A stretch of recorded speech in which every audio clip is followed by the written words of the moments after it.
Hello ISEC Network. I am Deepa Khatri. I'm currently Member Committee President of ISEC in Mauritius. I'm originally from India. I come from the small city called Jaipur, which is a pink city. I'm currently 22 years old and I finished my graduation in science. I studied botany, zoology and biotechnology. I know it sounds very intellectual, but actually I used to watch a lot of Discovery Channel when I was small.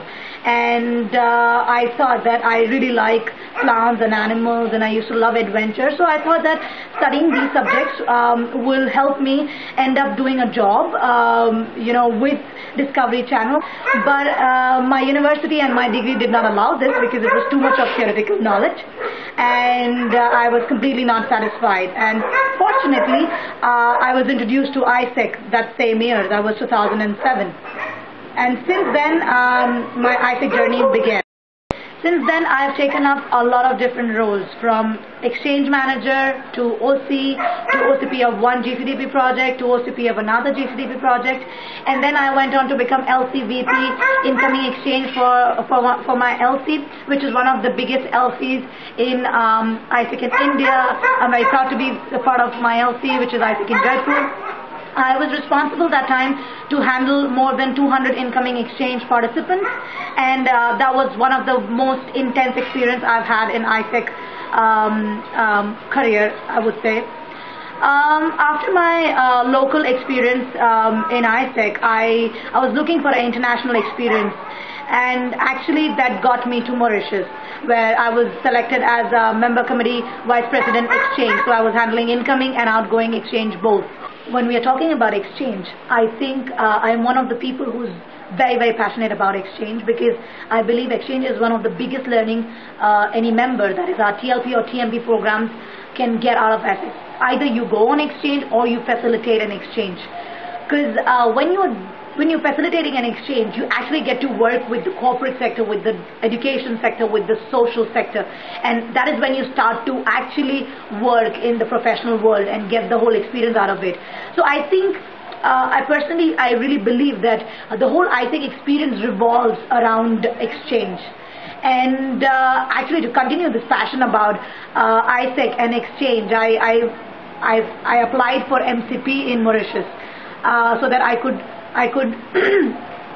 transfer or give this passion to my members. And this is one of the reasons why I'm standing in front of you guys and deciding for my next steps in ISEC, which is ISEC International, of course. Now, there would be an obvious question: why ISEC International and why entity development? My answer to this question would be, for me, ISEC is this wonderful organization which facilitates a platform for young people to go through a positive change.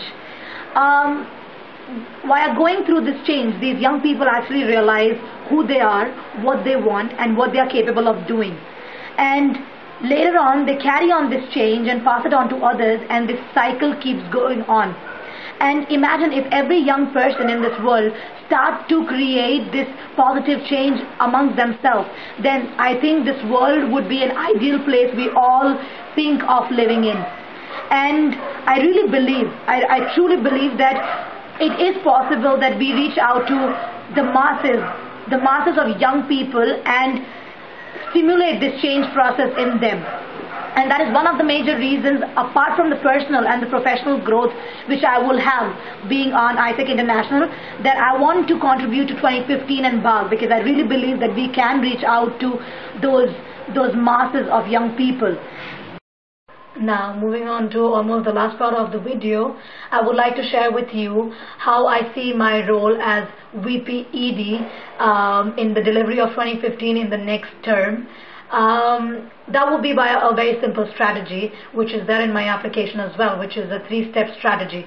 I believe that to develop any entity, we need to make sure that these 3 things are working properly. One is, the first step in this strategy is the people. When I talk about people, I'm talking about the TMP and the TLP program, because in ISEC we are creating platform for young people to actually give them a lot of different kind of experiences. We actually create GIP and GCDP so that we are able to give TMP and TLP an experience, right? and to create a positive impact on the society. So our focus should be to build the capacity within the organization, that is to build efficient and smart TMP and TLP I would say members who are there on these roles, who can carry out GCDP and GIP processes. This is the first step. Second step is you take care of the bare minimums for sustainability of an organization, which include the financial sustainability, the legality, the trademark registration, the minimum amount of exchanges which are supposed to be done. So basically, you need to take care of all different departments which are compulsory and necessary in an organization to be able to function in a healthy way. These are the bare minimums which we need to make sure that we adhere to. Once we are able to do that, we can move on to the third step of our strategy, which is basically exchange GIP or GCDP. I would call it exchange growth, because once you have the capacity, once you have the people, the TMP and TLP program, which is able to sustain the organization by doing the bare minimums for the sustainability of the organization, then they can go ahead and do as many exchanges as they want. So once we have done these things, we can experiment more, and we can go for innovation, and we can see how we can reach out to the masses via our exchange programs, by different social impact projects, by different awareness campaigns, and etc. So with this being said, I would like to thank you all to listen to me and my ideas. And with this, Deepa Khatri, I'm a candidate for ISIC International Vice President Entity Development 2012-13. Thank you very much.